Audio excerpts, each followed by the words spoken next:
Hello friends, இன்றைக்கு இந்த வீடியோவில் மத்திய அரசு பிஎம் கிசான் விவசாயிகளுக்கு ரூபாய் 6,000 பெறுவது குறித்து ஒரு முக்கியமான அப்டேட்டை கொடுத்துருக்காங்க. அது என்னது அப்படிங்கிறத இந்த வீடியோவில் டீட்டெயில்டாக பார்க்கலாம்.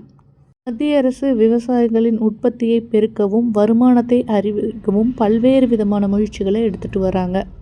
அந்த வகையில் பிஎம் கிசான் திட்டத்தின் மூலம் வருடத்திற்கு 6,000 ரூபாயானது நேரடியாக விவசாயிகளின் வங்கி கணக்கிலேயே செலுத்தப்பட்டு வருகிறது.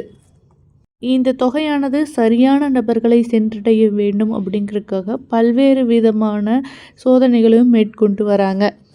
அதில் பார்த்தீங்கன்னா, இப்போ இகேஒய்சி அப்டேட் பண்ணணும், ப்ளஸ் உங்களோட லேண்ட் டாக்குமெண்ட்ஸை வெரிஃபை பண்ணணும் அப்படின்னு ஏற்கனவே சொல்லியிருந்தாங்க. அதனைத் தொடர்ந்து பார்த்திங்கன்னா, இப்போ பிஎம் கிசான் விவசாயிகளுக்கு தனித்துவமான விவசாயி அடையாள எண்ணை பெறணும் அப்படின்னு சொல்லியிருக்காங்க.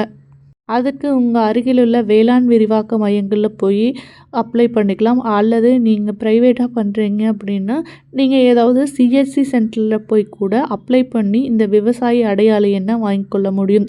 இது பல மாநிலங்களில் இந்த திட்டத்தை அமல்படுத்திட்டாங்க. தற்போது தமிழகத்திலும் அமல்படுத்திகிட்டு இருக்காங்க.